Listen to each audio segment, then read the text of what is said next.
Di balik kejayaan kerajaan besar di tanah Jawa, tersimpan kisah berdarah yang berawal dari sebilah.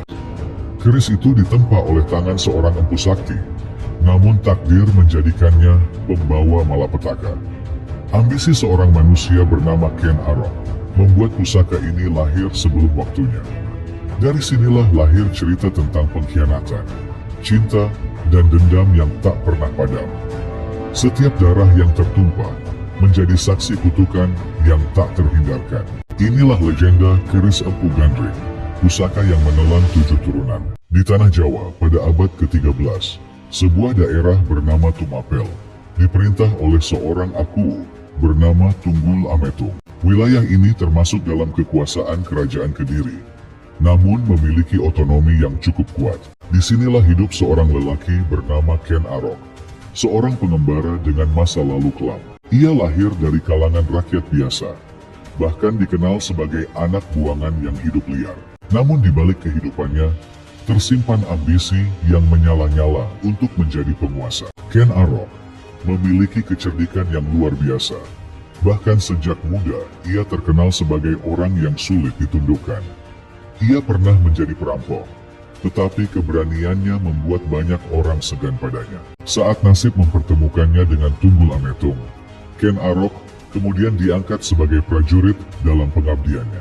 Namun, pengabdian itu hanyalah jalan bagi ambisi yang ia simpan rapat.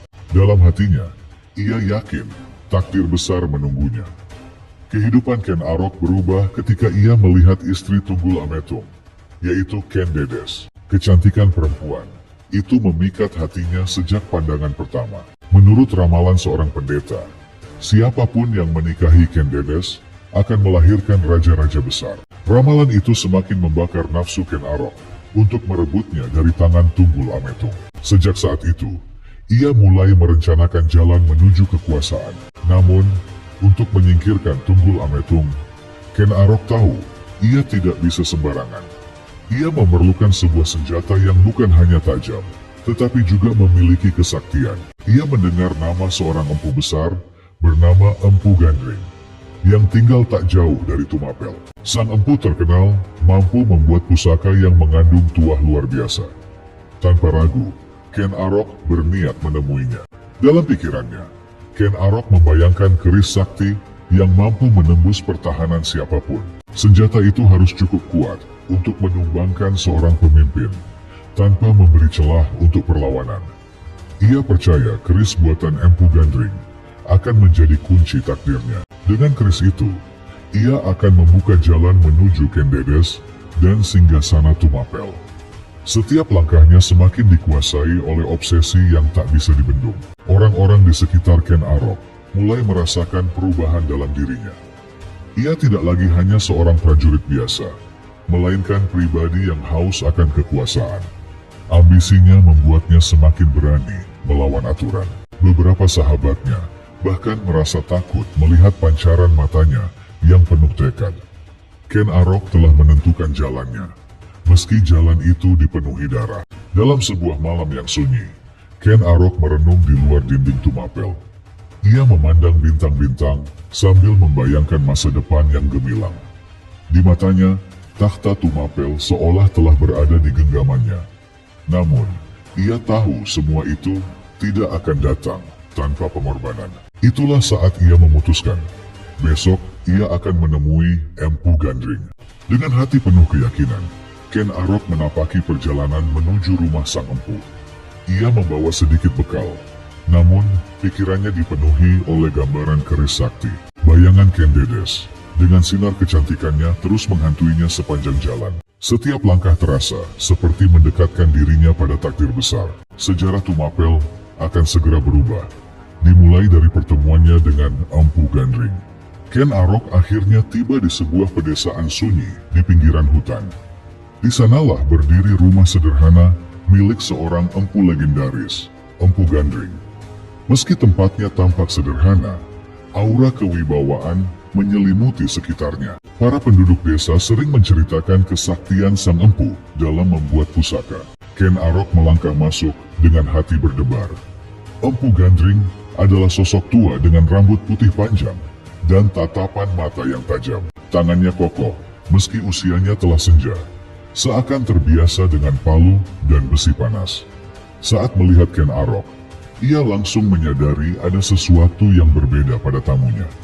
Ken Arok membawa semangat besar sekaligus ambisi yang berbahaya. Sang empu menyambutnya dengan penuh kehati-hatian. Tanpa banyak basa-basi, Ken Arok menyampaikan maksud kedatangannya. Ia ingin sebuah keris yang tak tertandingi, sebuah pusaka yang mampu meruntuhkan siapapun yang menghalanginya. Permintaan itu membuat Empu Gandring terdiam lama. Ia tahu keris semacam itu membutuhkan waktu berbulan-bulan untuk disempurnakan. Namun, tatapan Ken Arok membuatnya sulit menolak. Empu Gandring akhirnya setuju untuk membuat keris tersebut. Ia memperingatkan Ken Arok bahwa pusaka yang dibuat dengan niat menjatuhkan orang lain bisa membawa petaka. Namun Ken Arok tak peduli. Ia hanya mengangguk seolah mendengarkan, padahal pikirannya sudah dipenuhi rencana. Sang empu mulai mempersiapkan besi pilihan yang telah ditempa ratusan kali. Dari sinilah awal tragedi itu dimulai. Hari-hari berikutnya, suara dentingan palu terdengar dari rumah Empu Gandring. Besi panas ditempa, dilipat, lalu dipukul lagi, hingga ratusan kali. Setiap lipatan menambah kekuatan sekaligus jiwa pada keris yang sedang lahir. Api dari tungku menyala seperti cahaya takdir yang tak bisa dihindari. Ken Arok datang hampir setiap hari, menunggu dengan penuh ketidaksabaran. Dalam proses pembuatan, Empu Gandring sering terlihat termenung. Ia merasakan energi aneh yang menyelimuti keris itu. Seolah besi panas tersebut menyerap ambisi Ken Arok. Sang empu tahu keris ini akan menjadi pusaka yang berbahaya. Tetapi sebagai seorang pembuat keris, ia terikat pada sumpahnya untuk menyelesaikan setiap permintaan. Ia hanya bisa berharap takdir masih berpihak padanya. Ken Arok semakin sering mendesak agar keris itu segera selesai. Ia tak sabar menunggu, karena rencananya harus segera dijalankan. Empu Gandring mencoba menenangkan dengan berkata bahwa pusaka sejati tidak bisa dibuat tergesa-gesa. Namun ucapan itu hanya menambah kemarahan dalam hati Ken Arok. Ia merasa waktunya semakin sempit untuk merebut apa yang ia inginkan. Malam itu, Ken Arok kembali mendatangi rumah Empu Gandring. Keris yang hampir selesai tergeletak di hadapan sang empu. Pilahnya sudah terbentuk, hanya belum melalui tahap akhir penyempurnaan. Tatapan Ken Arok menyala-nyala ketika melihatnya. Ia tidak lagi peduli. Bagi dirinya keris itu sudah cukup untuk menuntaskan ambisinya. Ken Arok menatap keris yang masih panas di meja kerja Empu Gandring. Cahaya api dari tungku membuat bilahnya berkilau seakan hidup. Rasa sabarnya sudah benar-benar habis. Ia merasa sang empu hanya mempermainkannya. Dengan nada tinggi, ia menuntut agar keris segera diberikan. Empu Gandring menolak, karena baginya keris itu belum sempurna. Penolakan itu membuat Ken Arok marah besar. Ia merasa sang empu tidak menghargai tekadnya. Kata-kata kasar pun meluncur dari mulutnya, mengancam Empu Gandring agar menyerahkan keris tersebut. Sang empu tetap teguh, mengatakan bahwa pusaka setengah jadi hanya akan membawa celaka. Namun kata-kata itu justru membuat amarah Ken Arok semakin menyala. Dalam kemarahan membara, Ken Arok meraih keris yang masih belum selesai. Tangannya gemetar, bukan karena takut, melainkan karena dorongan ambisi yang tak terbendung. Empu Gandring mencoba menghentikannya, namun tenaganya sudah rapuh. Tanpa berpikir panjang, Ken Arok menikam sang empu dengan keris itu. Darah segar muncrat, membasahi bilah yang belum sempat diwarani. Tubuh Empu Gandring terhuyung lalu jatuh ke lantai tanah. Namun sebelum napas terakhirnya terlepas, ia mengucapkan kata-kata kutukan. Dengan suara lemah namun penuh wibawa, ia bersumpah bahwa keris itu akan membawa malapetaka. Keris ini akan menelan 7 keturunanmu, Ken Arok. Begitu sabdanya. Ucapan itu menggema seperti dentuman guntur di telinga. Ken Arok sempat terdiam sejenak mendengar sumpah tersebut. Namun pikirannya yang penuh ambisi segera menepis rasa gentar. Baginya, kutukan hanyalah kata-kata dari seorang tua yang sekarat. Ia mengambil keris itu, lalu menyarungkannya dengan penuh keyakinan. Dalam hatinya, ia berkata bahwa keris ini akan membuka jalan menuju takhta. Di luar rumah, angin berhembus kencang, seolah turut merasakan peristiwa tragis itu.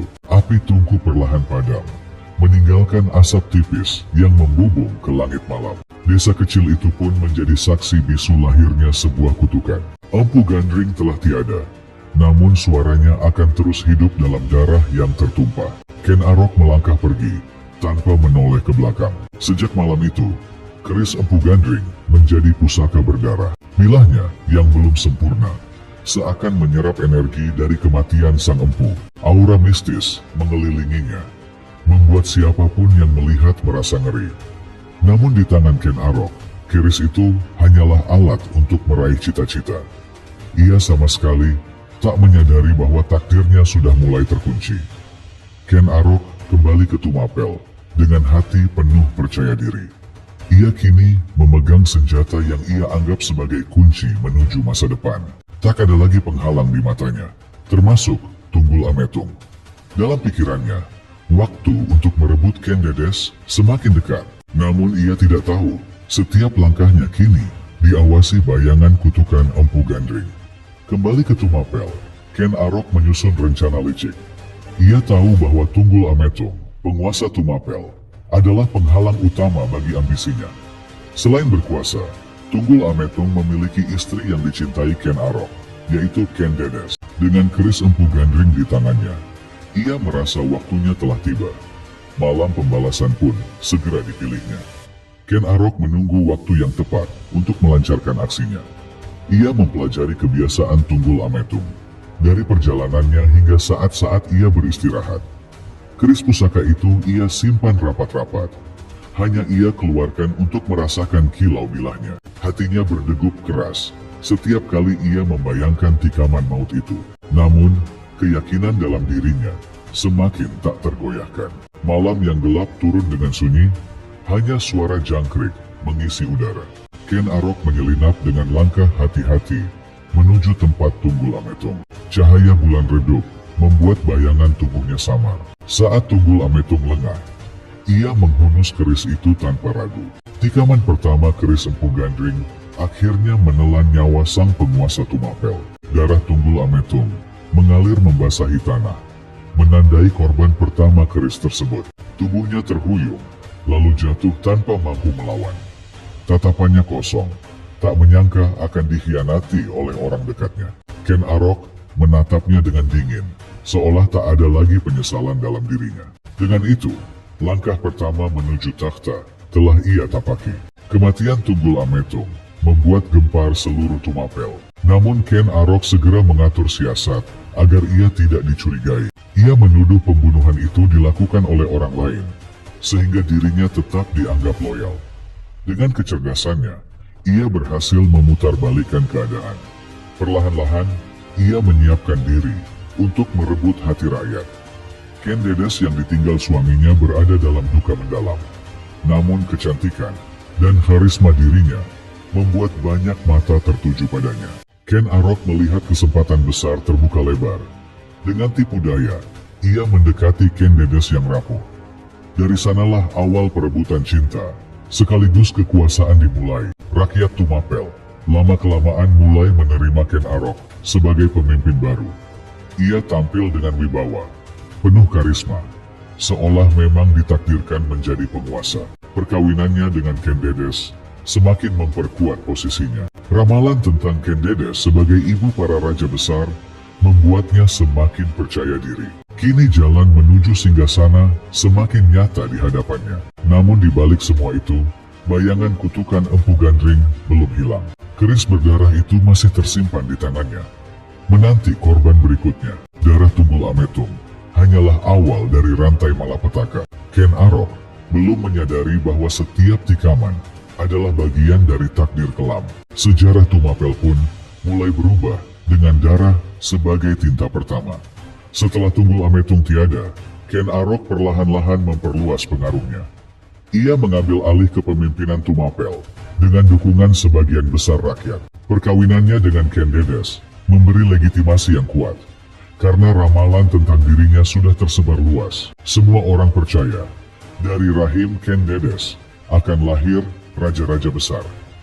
Ken Arok pun semakin yakin bahwa dirinya dipilih oleh takdir.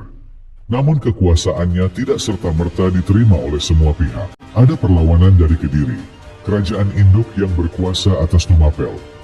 Ken Arok tidak gentar. Ia justru menyiapkan pasukan untuk menantang kekuatan Kediri. Pertempuran besar akhirnya pecah antara Tumapel dan Kediri. Pertempuran inilah yang menentukan arah masa depan Jawa. Dengan keberanian dan strategi, Ken Arok berhasil mengalahkan pasukan Kediri. Pertempuran di Ganter menjadi saksi tumbangnya lawan-lawan yang lebih besar. Dari kemenangan itu, nama Ken Arok melambung tinggi. Ia kemudian memproklamasikan berdirinya kerajaan baru, yaitu Singasari, pada tahun 1222 Masehi. Inilah puncak awal dari ambisi yang selama ini ia pupuk. Sebagai raja pertama Singasari, Ken Arok menata pemerintahannya dengan tangan besi, namun penuh kecerdikan.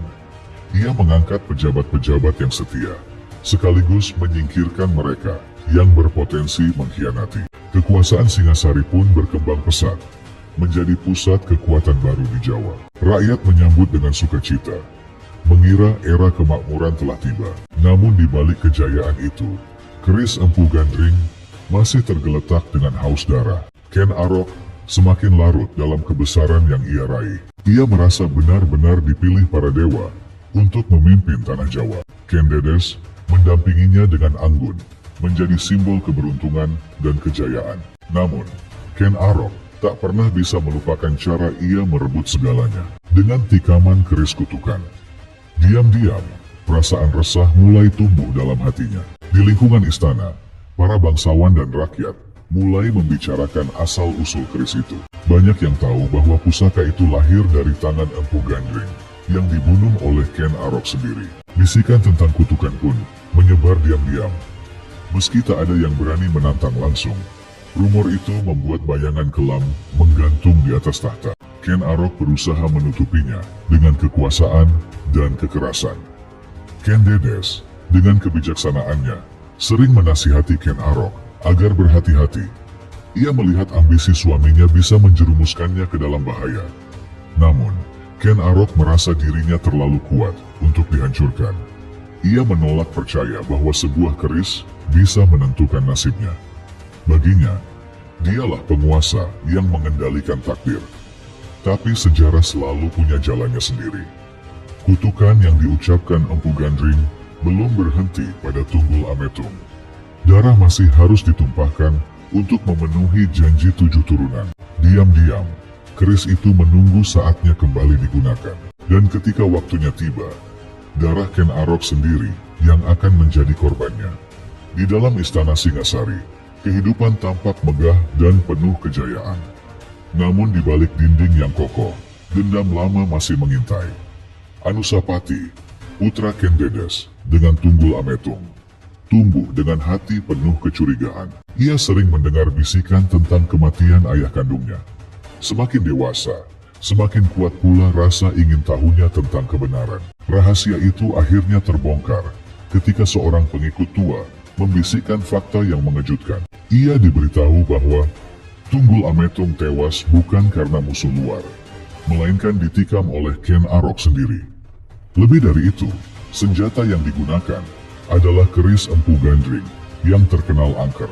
Anusapati terhenyak mendengar kenyataan pahit itu. Rasa hormat pada ayah tirinya seketika berubah menjadi bara dendam. Sejak saat itu, Anusapati memendam kebencian pada Ken Arok. Ia merasa darah ayah kandungnya menuntut keadilan. Di matanya, Ken Arok hanyalah pengkhianat yang merebut tahta dengan tikaman licik. Walau masih muda, Anusapati bertekad untuk membalas dendam. Dalam diam, ia mulai merencanakan pembalasan yang akan menggetarkan Singasari. Malam demi malam, Anusapati mencari cara untuk mendapatkan keris Empu Gandring. Ia tahu, hanya dengan senjata itu, dendam bisa terbalaskan. Suatu hari, ia berhasil menemukan kesempatan saat keris itu tersimpan di ruang pribadi Ken Arok. Dengan hati-hati, ia mengambil pusaka tersebut. Sentuhan pertama pada bilahnya membuat hatinya bergetar, seakan mendengar bisikan arwah Empu Gandring. Hari yang dinanti pun tiba. Ken Arok tengah duduk tenang di istana, menikmati kejayaannya sebagai Raja Singasari. Anusapati mendekat dengan wajah tenang, menutupi gejolak dalam dirinya. Saat jarak sudah cukup dekat, ia mencabut keris Empu Gandring dari sarungnya. Tanpa ragu, ia menancapkan pusaka itu ke tubuh Ken Arok. Darah mengucur deras, membasahi lantai istana.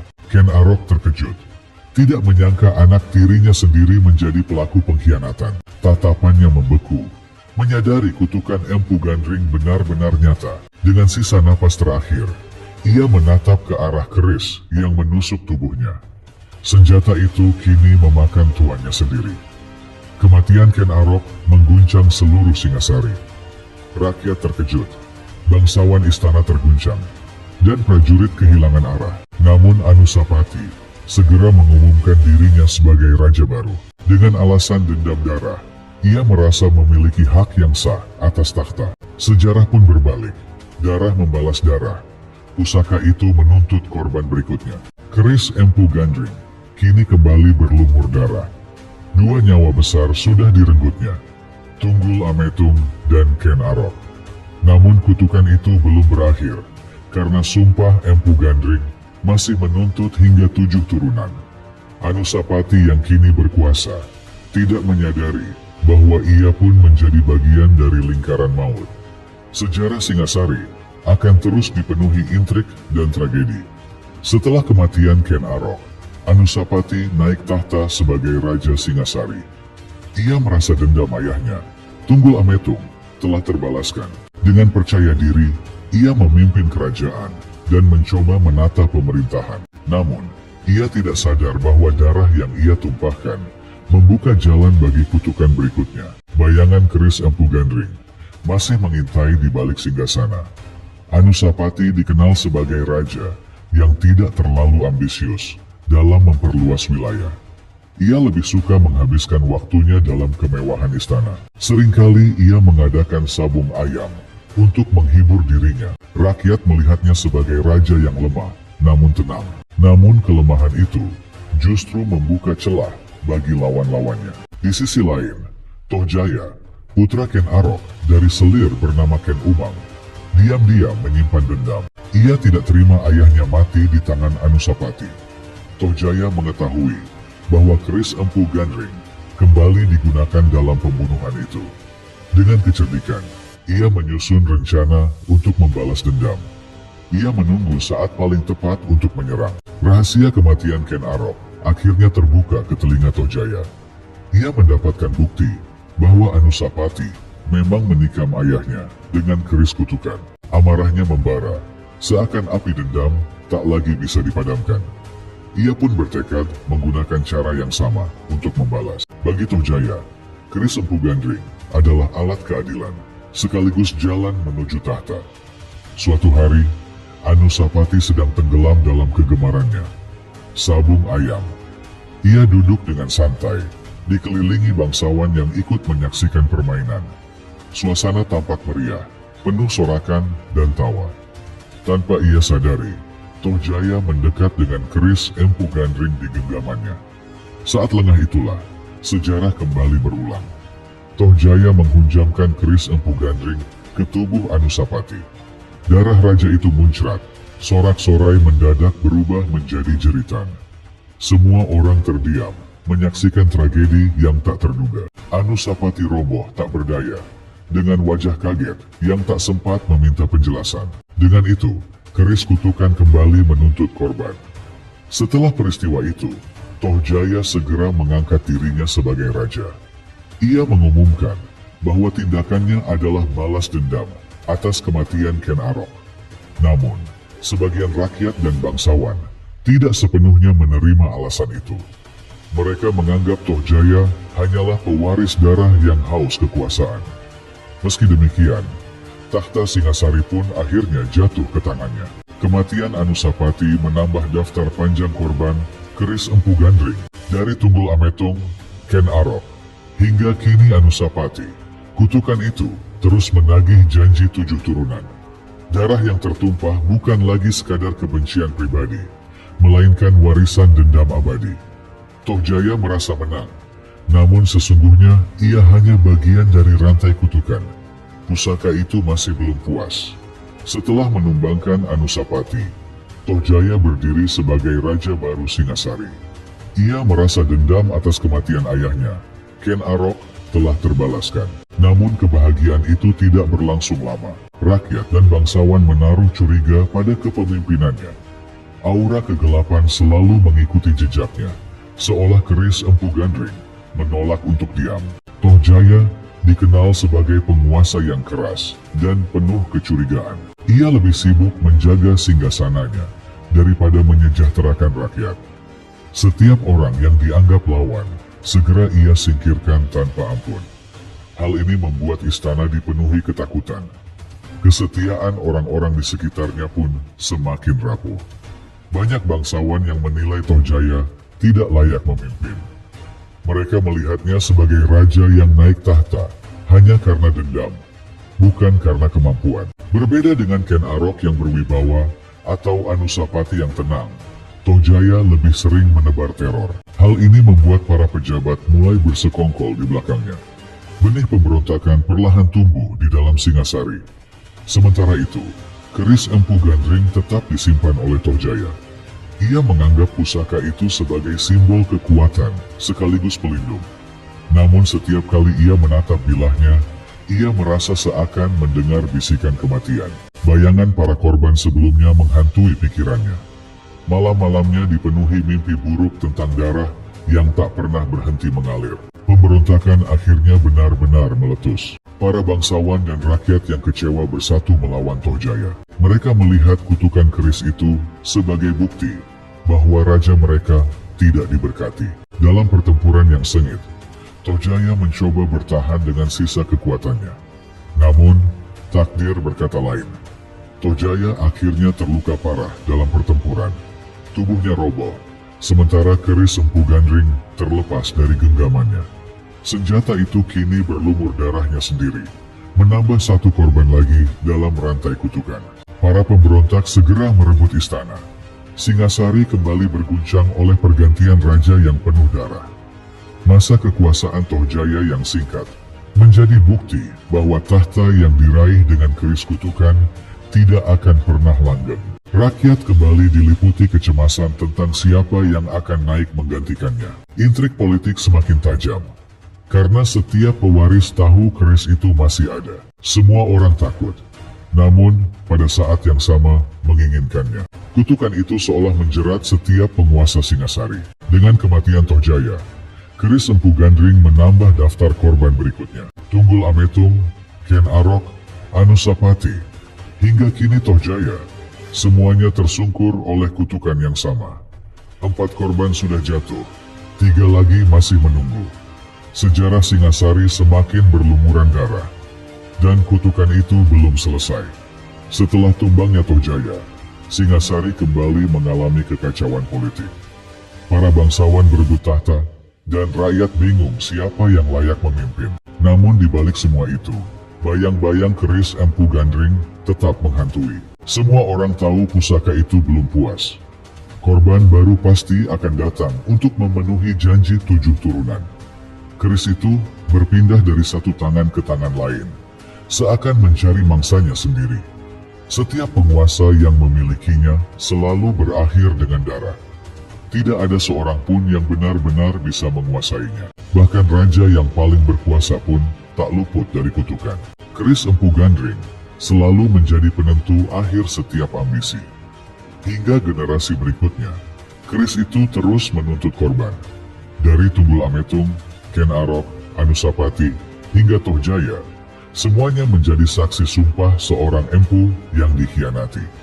Sejarah Jawa mencatat bahwa keris itu akan menelan 7 nyawa besar. Rakyat percaya kutukan itu tak bisa dihindari, dan setiap orang yang mendengar kisahnya hanya bisa merinding. Namun, di balik kengerian itu, keris Empu Gandring juga menjadi simbol tentang keserakahan manusia. Ken Arok menginginkannya sebagai jalan menuju tahta. Namun, justru itulah awal dari kehancurannya. Anusapati, Tohjaya, dan para penerus lainnya tidak mampu melepaskan diri dari lingkaran dendam. Semua terjebak dalam pusaran yang sama. Seolah-olah keris itu adalah cermin dari ambisi manusia yang tak pernah puas. Para pujangga kemudian menuliskan kisah keris Empu Gandring dalam babad dan tutur lisan. Mereka ingin generasi mendatang belajar dari tragedi itu, bahwa kekuasaan yang diraih dengan pengkhianatan akan berakhir dengan kehancuran, bahwa darah yang ditumpahkan tanpa keadilan pasti akan menuntut balas, dan bahwa kutukan sejati bukanlah pada keris, melainkan pada hati manusia yang serakah. Kendedes, wanita yang menjadi pusat ramalan, terus dikenang sebagai ibu para raja besar. Dari rahimnya lahirlah garis keturunan yang menguasai Singasari hingga Majapahit. Namun bayangan keris Empu Gandring selalu melekat pada kisah keluarganya. Seakan ia tak bisa terlepas dari sumpah yang pernah diucapkan. Kejayaan dan kutukan berjalan berdampingan sepanjang sejarah Jawa. Hingga kini, keris Empu Gandring tetap dianggap sebagai pusaka misterius. Banyak orang percaya senjata itu masih ada, tersembunyi, entah di mana. Namun tidak ada yang benar-benar berani mencarinya. Sebab siapapun yang menyentuhnya, diyakini akan ikut terseret ke dalam rantai kutukan. Pusaka itu menjadi legenda, lebih menakutkan daripada pusaka manapun. Demikianlah kisah keris Empu Gandring, pusaka yang lahir dari pengkhianatan dan dendam. Ia bukan hanya sebuah senjata, melainkan saksi dari kerakusan dan ambisi manusia. 7 nyawa besar sudah menjadi bagian dari sejarahnya. Namun yang abadi bukanlah bilah keris itu, melainkan pelajaran tentang akibat dari keserakahan. Sebuah warisan kelam yang akan terus hidup dalam ingatan bangsa Jawa.